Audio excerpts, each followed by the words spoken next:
चलिए रुक करते हैं महाराष्ट्र का। महाराष्ट्र में करीब 15,000 नर्सेज हड़ताल पर हैं। नर्सों की ओर से सिर्फ आपातकालीन सेवाएं ही दी जा रही हैं। अब नर्सों ने कल यानी 28 मई से अनिश्चितकालीन हड़ताल की चेतावनी दी है और वे सभी सेवाओं से खुद को अलग भी कर लेंगी। नर्सों की इस हड़ताल के पीछे की वजह है कि राज्य सरकार का वो फैसला जिसमें उन्होंने नर्सों की भर्ती बाहर से कराने का फैसला किया है। महाराष्ट्र स्टेट नर्सेज एसोसिएशन की जनरल सेक्रेटरी ने ये जानकारी मीडिया को दी।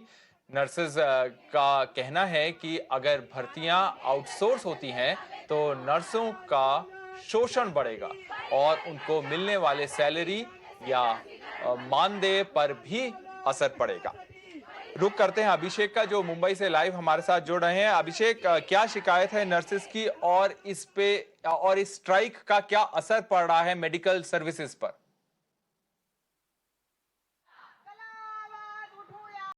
जी, मेरा नाम लगातार इस स्ट्राइक को फॉलो करते आ रहा है। आज 5वां दिन है। हम इस वक्त आजाद मैदान में मौजूद है। आप मेरे पीछे देख सकते हैं, ये कोविड वॉरियर्स है जो अपनी मांगों को लेकर रास्ते पर उतरे हैं।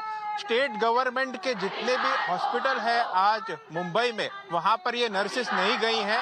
यहाँ पर अपनी मांगों पर डटी हुई है, लगातार आवाज बुलंद कर रही हैं और यही हॉस्पिटलों का खस्ता हाल है। इमरजेंसी सर्विसेज को छोड़कर जितनी भी इलेक्टिव सर्जरीज है उन्हें पोस्टपोन कर दिया गया है। जाहिर तौर पर अगर मुंबई की बात करें तो जेजे हॉस्पिटल, कामा हॉस्पिटल, सेंट जॉर्ज हॉस्पिटल और जीटी हॉस्पिटल जो डायरेक्ट स्टेट गवर्नमेंट के अंडर आता है, उनकी नर्सेस है। 3,000 नर्सेस मुंबई में स्टेट रन हॉस्पिटल्स में काम करती है और इनकी जो मांगे हैं कि इनको भी समान वेतन मिलना चाहिए जो वेतन सेंट्रल गवर्नमेंट की नर्सेस को मिलता है। साथ ही साथ उनकी ये भी मांग है कि उनको जो आउटसोर्सिंग करके कॉन्ट्रैक्ट पर भर्ती किया जाता है उसे बंद किया जाना चाहिए और डायरेक्ट रिक्रूटमेंट की जानी चाहिए।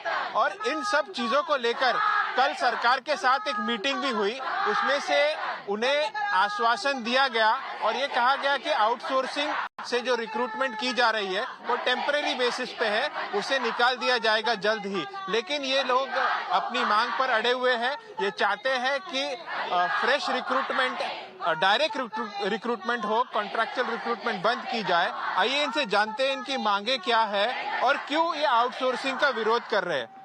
मैडम, प्रमुख मांग है कि आउटसोर्सिंग के द्वारा जो भर्ती की जाती है उसे तत्काल रूप से रोका जाए। क्यों आप इस मांग पे अड़े हुए हैं? मैं आरती कुंभारे, सर जेजे हॉस्पिटल शाखा अध्यक्षा। जो हमारी डिमांड है पहली कि जो आउटसोर्सिंग से जो भरने वाले हैं तो वो नहीं भरना चाहिए, क्योंकि वो प्राइवेटाइजेशन से जो नर्सेस आएंगी, जैसे कि अभी देखो परमानेंट जो नर्सेस रहती है, अगर पेशेंट से यानी वो डायरेक्ट पेशेंट से उसका संबंध आता है।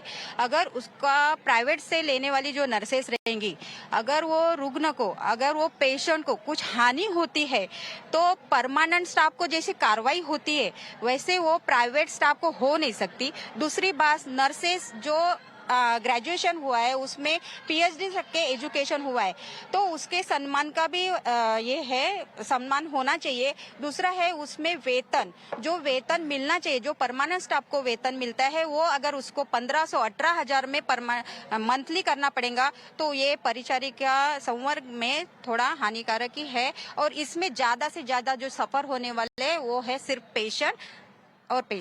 ये जो मांग की जा रही है, सरकार के साथ आपकी मुलाकात भी हुई लेकिन वो विफल रही। आज फिर 12:30 बजे आप लोगों को बुलाया है। कितनी उम्मीद लगती है कि मांग मांगनी जाएगी कि नहीं? कल भी हम मिले थे सरकार से, तभी भी उन्होंने सिर्फ एक ही मतलब मुंह देखी बात कही है कि आपको जो कॉन्ट्रैक्ट बेसिस पर जो है उसका तो कुछ कहा नहीं है। ये कह रहे हैं कि अभी तक सरकार से इन्हें सिर्फ आश्वासन दिया गया है और लगातार इनकी मांगे उन तक पहुंचाई जा रही है। 12:30 बजे भी मीटिंग होनी है, जिसके चलते फिर से एक बार कुछ पॉजिटिव होगा ऐसी उम्मीद ये रख रहे हैं और इनका स्ट्राइक यहाँ पर जारी है।